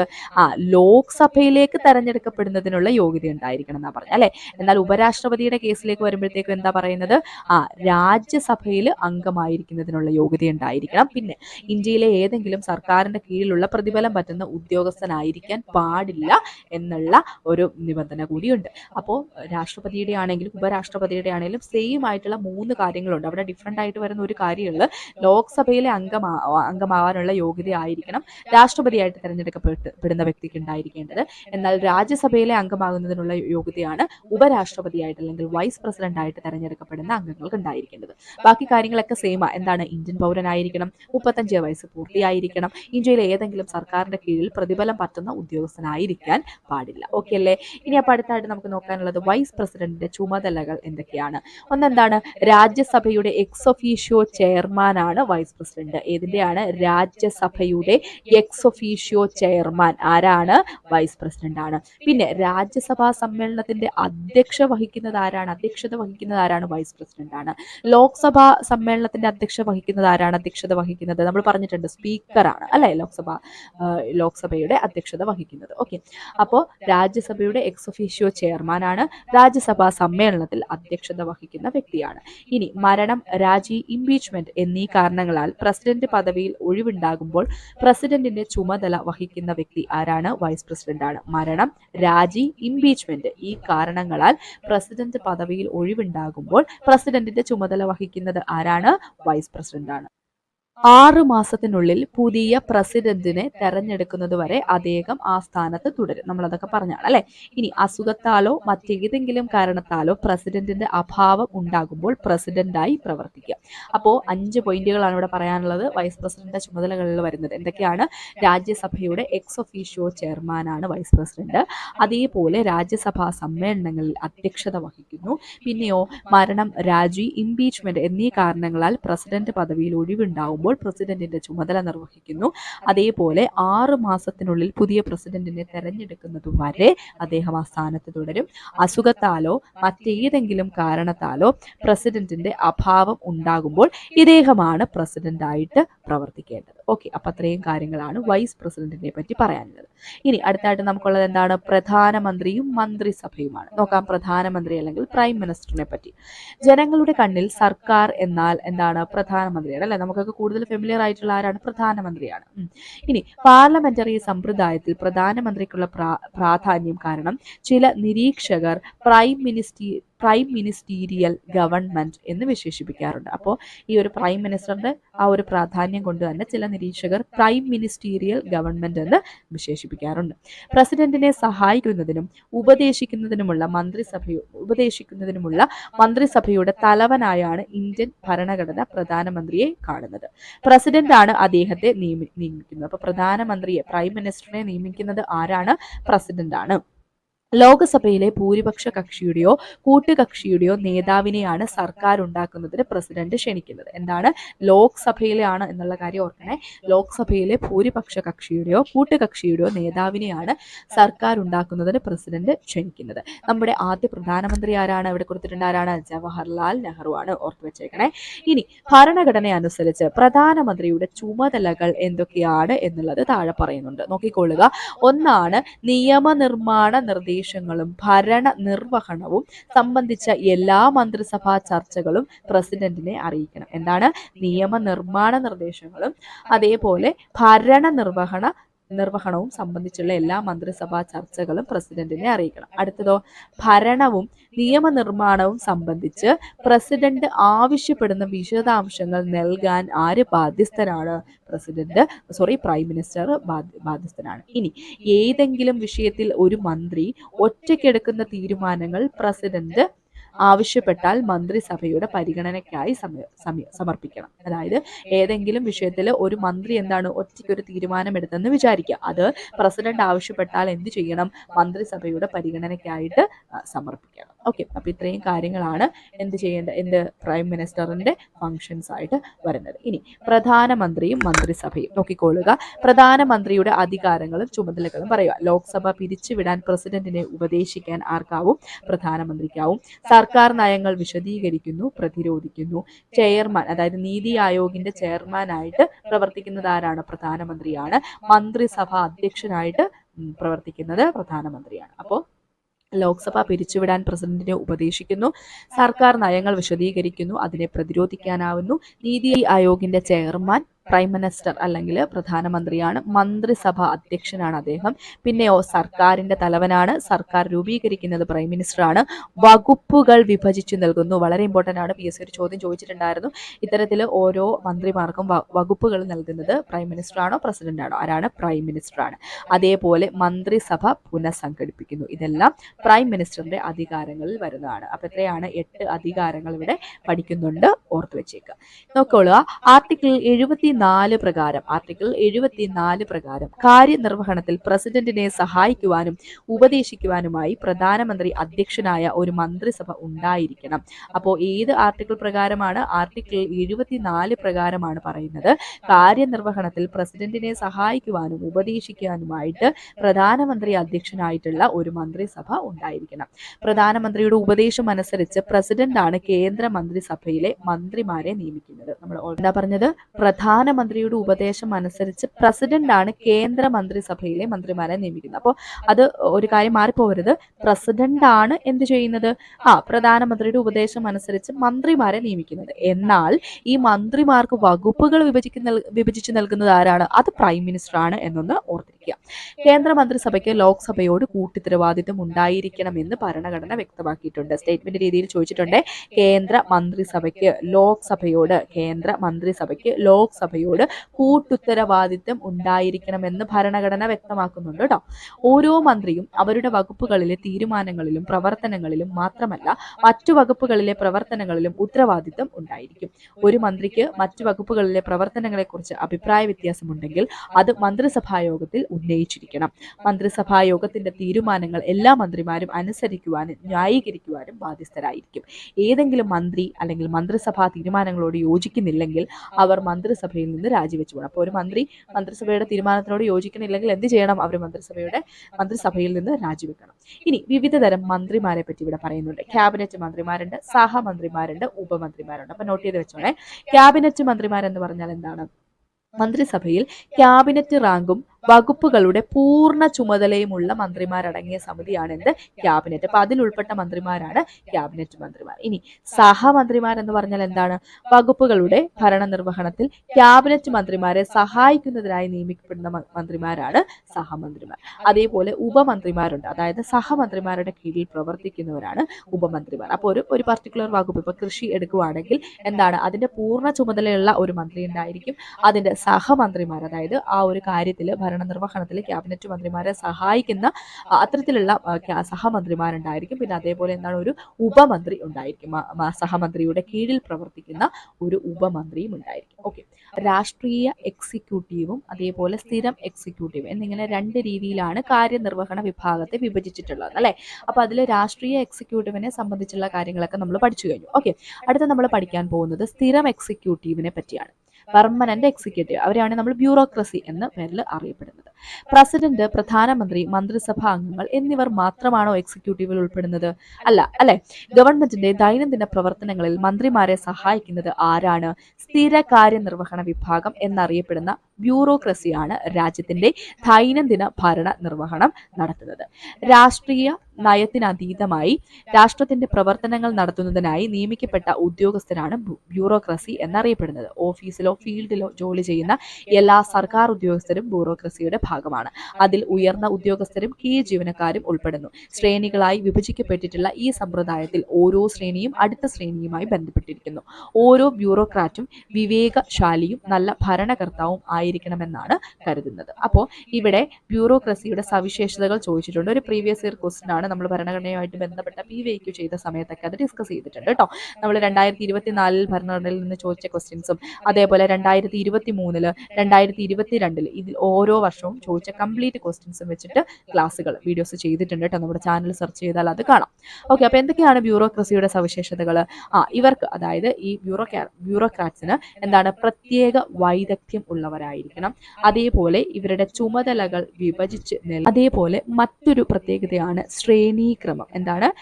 ശ്രേണീക്രമം. പിന്നെയോ യോഗ്യതാ അടിസ്ഥാനത്തിലുള്ള നിയമനം, ചട്ടങ്ങൾക്ക് വിധേയമായ പ്രവർത്തനം. അപ്പൊ 5 കാര്യങ്ങളാണ്: പ്രത്യേക വൈദഗ്ധ്യം, ചുമതലാ വിഭജനം, ശ്രേണീക്രമം, യോഗ്യതാ അടിസ്ഥാനത്തിലുള്ള നിയമനം, ചട്ടങ്ങൾക്ക് വിധേയമായ പ്രവർത്തനം. ഓക്കെ, അപ്പൊ അടുത്തതായിട്ട് നമുക്ക് അതുമായിട്ട് ബന്ധപ്പെട്ട് സിവിൽ സർവീസിനെ പറ്റി നോക്കാം. നോക്കിക്കൊള്ളുക.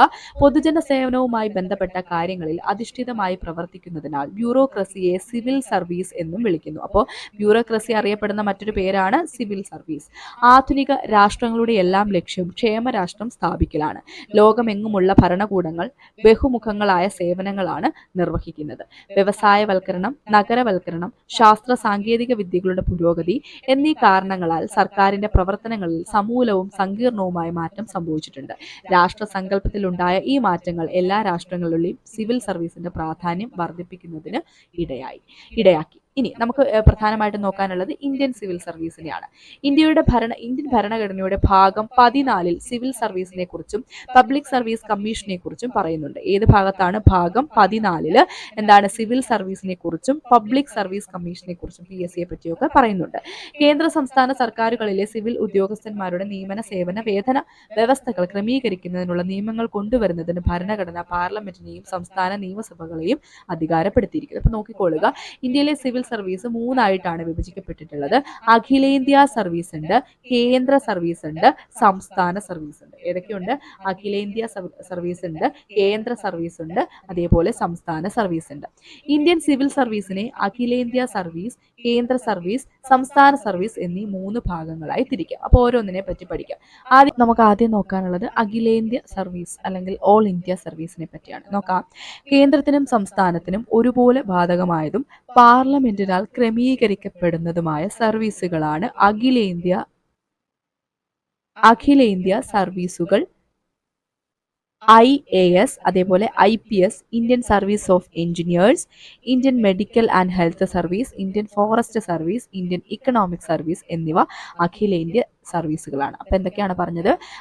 കേന്ദ്രത്തിനും അതേപോലെ തന്നെ സംസ്ഥാനത്തിനും ഒരുപോലെ ബാധകമായതും പാർലമെന്റിനാൽ ക്രമീകരിക്കപ്പെടുന്നതുമായിട്ടുള്ള സർവീസാണ് അഖിലേന്ത്യാ സർവീസുകൾ. ഏതൊക്കെയാണ് ഇതിൽ വരുന്നത്? IAS ഉണ്ട്, IPS ഉണ്ട്, ഇന്ത്യൻ സർവീസ് ഓഫ് എഞ്ചിനീയേഴ്സ് ഉണ്ട്, Indian medical and health service ഉണ്ട്, ഇന്ത്യൻ ഫോറസ്റ്റ് സർവീസ് ഉണ്ട്, ഇന്ത്യൻ ഇക്കണോമിക് സർവീസ് ഉണ്ട്. അപ്പോൾ ഏതൊക്കെയാണെന്നുള്ളത് ഒന്നുകൂടെ പഠിച്ചോളുക. IAS, IPS, Indian service of engineers, Indian medical and health service, Indian forest service, Indian economic service. ഇതെല്ലാം വരുന്നത് അഖിലേന്ത്യാ സർവീസിലാണ്. അഖിലേന്ത്യാ സർവീസിലെ ഉദ്യോഗസ്ഥരെ നിയമിക്കുന്നത് യൂണിയൻ പബ്ലിക് സർവീസ് കമ്മീഷൻ, അതായത് UPSC ആണ്. നിയമനത്തിന്റെ രീതി, സേവന വേതന വ്യവസ്ഥകൾ എന്നിവ തീരുമാനിക്കുന്നത് പാർലമെന്റ് ആണ്. അപ്പോൾ നിയമനത്തിന്റെ രീതിയും സേവനവും അതേപോലെ വേതന വ്യവസ്ഥയും ഒക്കെ തീരുമാനിക്കുന്നത് പാർലമെന്റ് ആണ്. അപ്പൊ എന്തൊക്കെയാണ് നമ്മൾ അഖിലേന്ത്യാ സർവീസിനെ പറ്റി പറഞ്ഞത്? കേന്ദ്രത്തിനും സംസ്ഥാനത്തിനും ഒരുപോലെ ബാധകമായതും പാർലമെന്റിനാൽ ക്രമീകരിക്കപ്പെടുന്നതുമായ സർവീസുകളെയാണ് അഖിലേന്ത്യാ സർവീസുകൾ എന്ന് വിളിക്കുന്നത്.